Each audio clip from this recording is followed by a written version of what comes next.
Vítejte zpátky u partu 2 s tímhle ksichtem vajíčkovským. Napište vajíčko do komentářů. Co když tady budou vyplý komentáře? Kdyby tady byly vyplý komentáře. Jo, sorry, já jsem to musel přestavit. Prostě jsem to musel nahrát.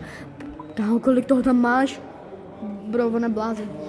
Já jsem to měl na 15 vteřin zaplý, já jsem to zapomněl, takže to máte na 180 znova. Aspoň nějaký palmo. Kdybyste se chtěli tady Lukáše přidat, tak jak se jmenuješ v Robloxu? Lukas Mornula a starý 100 let.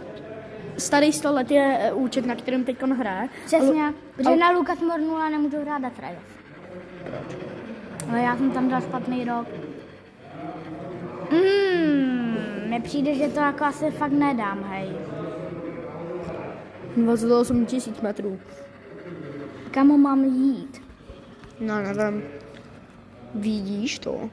Má tam 20. Bravo, otoč se zpátky na ten metr plus. Má tam 28 000 metrů. No, 29. Dáme to naše Takže já bohužel musím tam jít. No, ať se to zaostří. Yes, uhlí. Bro, můžeš hrát, jenom ono se to nechtěl zaostřit. Jak tam čumí, ne?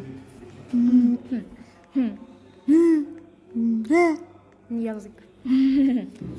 Zapni komentáře, ať tam všichni můžou napsat do komentářů vajíčko. Kámo, ale já jsem ty komentáře nechal zaplý a stejně budou veplý. Uhlí. Wow, kámo. Máš tam tře? Co? Co teď? Sigma boy. Dobře, přestanu. Jsem Sigma. Nejse. On je maximálně tak hlupák, ne Sigma. Bro, já to furt... Bro, sorry, ale já to pořád vypínám. Mám 2 holy water. Já si myslím, že řekneš, že mám 2 holky. To řekni, ne? Já nemám ani 1 holku. Sorry, já taky. Tak my jsme stejně asi. No. Ani jeden, ale nejsme gejové, když tak. To je pravda, no. Dejte like. Pes.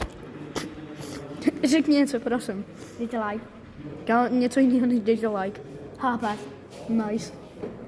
Správná odpověď. Správná volba. To jsem udělal like obráceně. Správná volba. Dělej, už to dohraju. Tady můj telefon. Prodaj se. Prodaj sa. Kámo, to by se to zase buglo na střeše, podle mě. Nebuglo. Co když je? Tam tady prodal tak málo věcí, to by se nemohlo bugnout. No. To by se maximálně tak buguje hlava. Jo, já jsem retardovaný, já si půlku věcí zapomenu v knihovně. Mě taky.